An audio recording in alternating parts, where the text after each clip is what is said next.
والسلام على رسول الله وعلى آله وصحبه ومن والاه. Notre sujet est peut-être le dernier sermon réservé au sujet de l'ihsan, de la bienfaisance. Nous voulons rappeler que l'ihsan est un acte,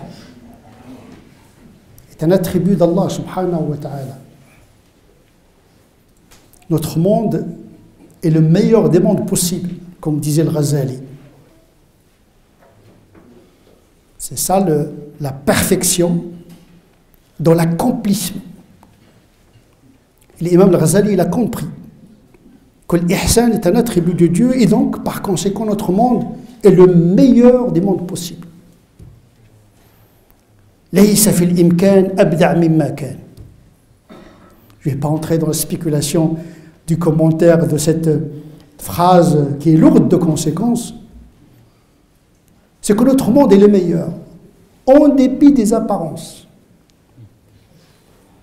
C'est comme en physique. وترى الجبال تحسبها جامدة وهي تمر مر السحاب. Ce que nous observons comme apparence ne correspond pas à la réalité réelle de la chose. Le mal que nous voyons envahir le monde ne sont que des accidents éphémères qui cachent un bien. Le mal n'est qu'un bien enveloppé et dissimulé. Vous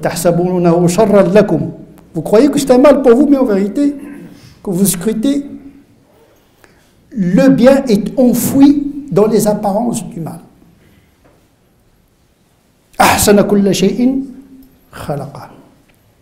Donc le monde est initialement parfait. Et s'il y a imperfection, c'est pour indiquer la perfection.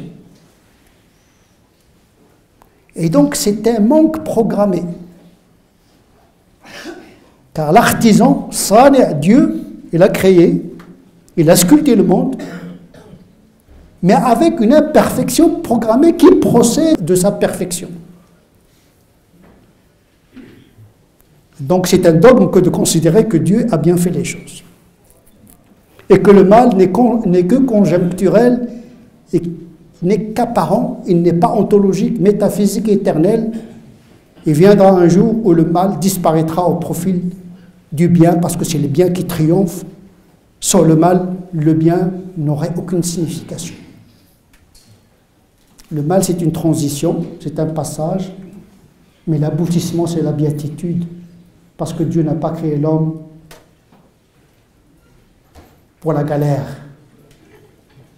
c'est-à-dire pour le malheur. Ma anzalna alayka al-Qur'ana litashqa. On ne t'a pas révélé le Coran pour que tu sois malheureux.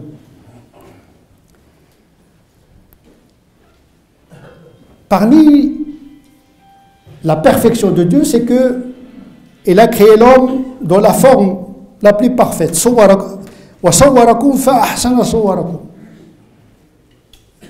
Votre anatomie, votre physiologie, bien proportionnée, cette esthétique dans la création de l'homme est la plus parfaite. Les yeux, les oreilles, tout s'inscrit dans un ordre. Il n'y a pas une oreille dans la tête, etc. Non, c'est bien étudié, même si Dieu n'étudie pas, il dit la chose soit, elle s'accomplit. Dieu ne crée pas après avoir établi un plan. Ce qu'il a comme savoir se révèle dans la réalité. Ma tara fi khalq ar-Rahmani min tafawut. Il n'y a pas d'un élément dans l'univers qui n'a pas de sens. Il y a beaucoup de scientifiques, de biologistes, quand ils ne comprennent pas l'existence d'un élément génétique, ou d'un élément chimique, ou d'un élément physique, ils disent que c'est une aberration. En vérité, c'est une aberration parce qu'il ne s'inscrit pas dans la théorie humaine. En vérité, ce que nous considérons comme un désordre, c'est un ordre supérieur qui n'entre pas dans les quantifications de notre théorie. C'est ce que Gödel appelle le théorème d'incomplétude. C'est-à-dire que notre perception du monde elle reste toujours incomplète. L'incomplétude, c'est dans notre perception et pas dans la réalité. Et donc, Dieu nous a créés dans une forme la plus parfaite.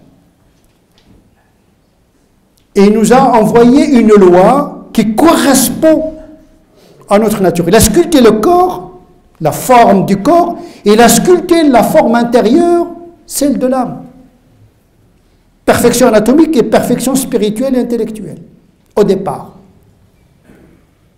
La chute et l'égarement est venu après, lequel égarement peut être réparé par le repentir et la quête afin de se réconcilier avec notre prime nature qui est initialement parfaite.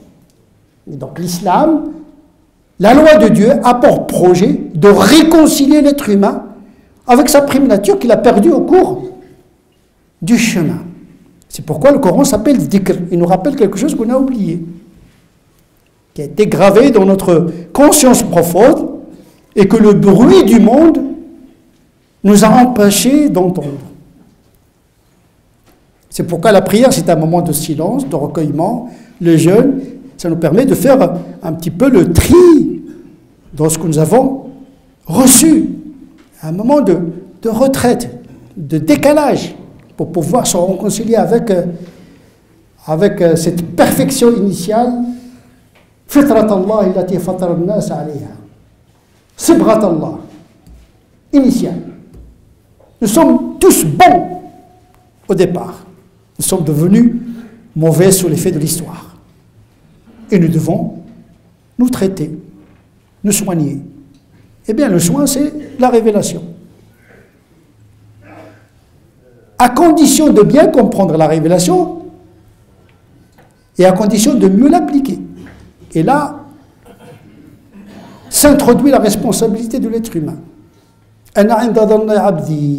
Je suis à l'image de ce que mon serviteur pense de moi. Donc, il y a une responsabilisation de l'être humain. À l'origine, la création est bonne. À l'origine, la loi de Dieu est bonne. La révélation est bonne. Tout dépend de l'usage qu'on en fait. Et donc, on doit faire un bon usage, c'est-à-dire chercher toujours le meilleur. Comme Dieu, subhanahu wa ta'ala, il fait toujours les choses et les meilleures. Il vous a donné forme et la meilleure. Il vous a rendu disponible le monde. Tout nous a été donné. Tout.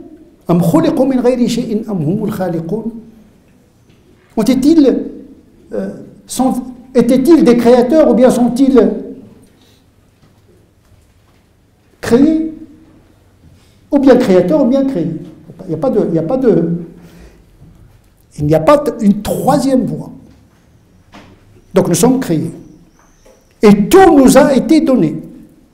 C'est pourquoi les mystiques, al-arifoun, ils disent que al-wujud wujud, l'existence est un don. Un don gratuit. C'est un acte d'amour d'Allah subhanahu wa ta'ala. Comme disait Ibn Qayyim al-Jawziyya dans son ouvrage Le jardin des aimants. Il l'a introduit par cette théologie de l'amour où il dit que tout l'univers et ses lois qui le gèrent est un acte d'amour de Dieu. L'amour de Dieu tient le monde en ordre. Al-wujudu, joud, c'est un don avec amour. Parce que Dieu n'a pas besoin de la création. Il se suffit à lui-même. Et donc, c'est une création qui s'inscrit dans l'altérité. Et donc, il nous a révélé une révélation qui contient la meilleure loi. وَمَنْ أَحْسَنُ مِنَ اللَّهِ حُكْمًا. Il n'y a pas mieux que Dieu comme législateur. La loi physique et la loi morale. Celui qui a créé les lois physiques, biologiques, qui a créé cet ordre, ces lois qui tiennent le monde en ordre, c'est lui qui a révélé les lois qui tiennent l'humanité éthiquement, spirituellement en ordre. Mais attention, il faut en faire un bon usage. Donc la loi de Dieu est initialement vise le bien. Et donc toute interprétation de la loi de Dieu et son application qui génère le désordre ne fait pas partie de la finalité de la loi, même s'il correspond à la forme de la loi, comme disait l'imam Shatibi. Et donc la loi, c'est la conformité à l'intention du législateur, pas à la formulation littérale de la loi. Parce que la loi est faite initialement pour réconcilier le croyant avec Dieu, avec lui-même et avec le monde. Mais également, il nous a donné un exemple concret. Le meilleur exemple. Uswa Hasana. Le prophète est un exemple parfait, dans le sens du meilleur. Et il résume le comportement de ce messager. Donc nous avons le message qui est le Coran, et nous avons le messager qui est Muhammad sallallahu alayhi wa sallam. En réalité, Muhammad sallallahu alayhi wa sallam n'est pas qu'un messager. Il est également un message. Kana khuluquhu al-Qur'an. Il était un Coran incarné. Était la traduction concrète du vouloir divin, dans les limites humaines possibles. Que dit le Coran de Muhammad sallallahu alayhi wa sallam? Il dit, il n'y a pas mieux que lui. Il n'y a pas mieux que le prophète. Pourquoi? وَمَنْ أَحْسَنَ قَوْلًا مِمَّنْ دَعَا. Il n'y a pas mieux que celui qui a appelé les gens. Il fait allusion à Muhammad sallallahu alayhi wa sallam. Il n'y a pas mieux que celui qui a appelé les gens à Dieu. وَعَمِلَ صَالِحًا. Il a traduit son appel en action. Parce qu'il y a des gens qui prêchent le bien, mais sont très loin du bien. Comme notre cas aujourd'hui, nous musulmans. Quand on parle de notre religion, c'est la meilleure, l'islam c'est top, like, magnifique. Mais les gens ne voient pas la parole, ils scrutent le comportement. Moi je dis qu'il y a des musulmans, il vaut mieux pour eux de se taire et de ne pas dire qu'ils sont musulmans, de se cacher, parce qu'ils portent plus de préjudice à l'islam qu'autre chose. Dieu va leur donner du hasanat, ceux-là. Parce que quand ils parlent au nom de Dieu, ils font plus de dégâts qu'autre chose. Vous n'êtes pas obligé de parler de l'islam, bon sang. L'islam, ce n'est pas un sujet de café. Il y a des gens, pour passer le temps, et dans les réseaux sociaux, quand ils n'ont rien à dire, un verset à droite, un hadith à gauche, Dieu a dit, un discours de bistrot. Il passe d'un discours de Dieu à un discours sur shish kebab. Pour eux, tout ça, c'est l'identité musulmane. Eh bien, ce genre d'appel à la religion nuit plus à la religion qu'autre chose. Parce qu'il n'y a pas une action concrète qui valide l'excellence de la religion. وَمَنْ أَحْسَنُ قَوْلًا مِمَّنْ دَعَا إِلَى اللَّهِ وَعَمِلَ صَالِحًا. Après, وَقَالَ إِنَّنِي مِنَ الْمُسْلِمِينَ. Il n'a pas dit « je suis musulman », puis il a fait appel, puis il a fait les bonnes œuvres. Non. C'est après incarnation, il y a l'expression. Les discours après la pratique. C'est la voie tracée par notre exemple, Muhammad sallallahu alayhi wa sallam. وَقَالَ إِنَّنِي مِنَ الْمُسْلِمِينَ. Et Dieu de lui dire وَلَا تَسْتَوِي الْحَسَنَةُ وَلَا السَّيِّئَةُ. Le bien et le mal ne sont pas pareils. Et nous sommes toujours devant le choix de faire le bien ou le mal. Et on sait le bien et on sait le mal. Et on sait tous que le bien n'est pas le mal. Mais le passage à l'acte nous fait défaut. Nous choisissons toujours la facilité. Parce que nous ne choisissons pas toujours le meilleur.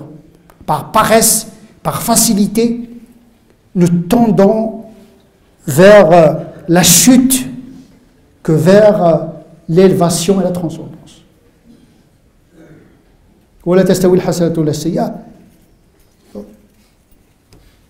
Réponds par le bien. Dieu dit à son prophète, quand tu es sujet à une hostilité, à une attaque, ne réponds jamais au mal par le mal. Quoique la justice, c'est rendre le mal par le mal. La loi du talion. Action-réaction. On rend le mal par un mal équivalent. Mais là, ce que demande Dieu, c'est de ne pas rendre le mal par un mal, de rendre le mal par un bien. Idfa billati ahsan. D'abord parce que c'est une éthique de la bienfaisance, que de ne pas répondre au mal par le mal. Mais en plus de cela, le fruit est bénéfique. D'abord parce que c'est une conformité à la bienfaisance, et deuxièmement parce qu'il impacte les relations sociales. Quand tu réponds à quelqu'un qui vous transgresse, qui vous agresse, par un sourire, vous les déconcertez, vous le troublez, dans le sens positif du terme. Il va dire, cet homme n'est pas normal.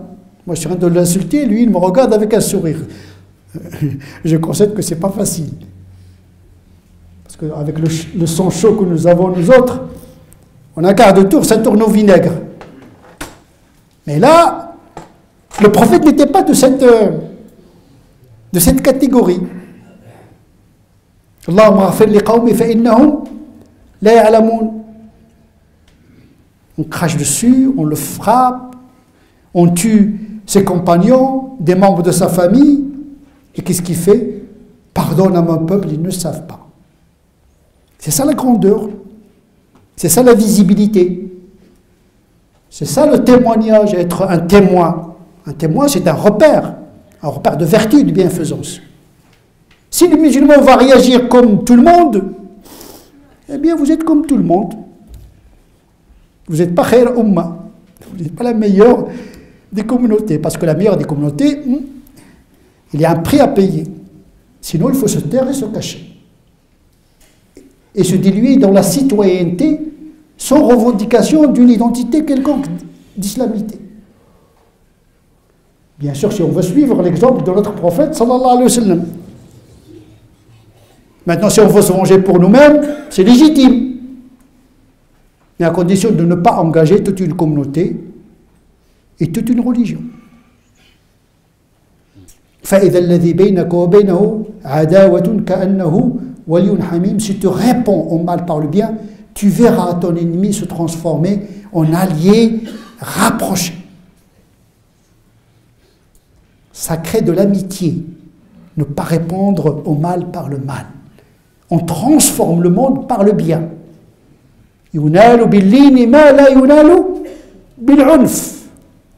On peut acquérir par la douceur ce qu'on ne peut pas acquérir par la violence. Le prophète a tiré l'épée parce qu'il était coincé. C'est un geste de survie. Comme disait le grand savant Al-Fassi, en vérité, la guerre pour le musulman, c'est comme la charogne. Il doit la consommer avec modération. Quel méita? Il la consomme pour survivre. Il ne faut pas qu'il dépasse la dose prescrite. Le musulman ne cherche pas à rendre le mal par le mal, mais réduire au moins l'impact du mal. Al-harb khud'a, le prophète a dit, la guerre c'est la ruse, c'est-à-dire avoir la victoire avec un minimum de dégâts possible. Sinon, éviter la guerre. Avoir la victoire sans effusion de sang.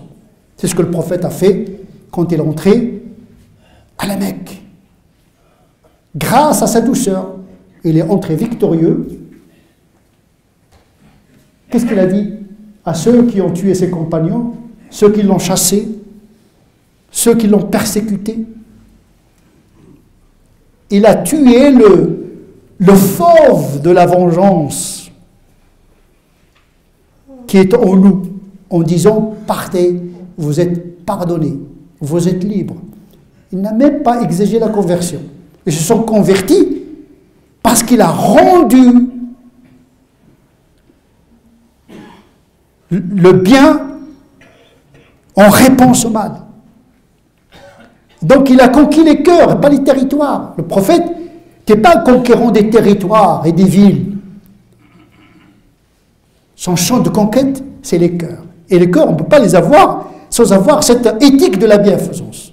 Pas rendre le mal par le mal. نسأل الله عز وجل أن يجعلنا من الذين يستمعون القول فيتبعون أحسنه أولئك الذين هداهم الله وأولئك هم أولو الألباب. اللهم اهدنا فيمن هديت وعافنا فيمن عافيت وتولنا فيمن توليت وبارك لنا فيما اعطيت وقنا واصرف عنا شر ما قضيت فانك تقضي ولا يقضى عليك انه لا يذل من وليت ولا يعز من عاديت تباركت ربنا وتعاليت.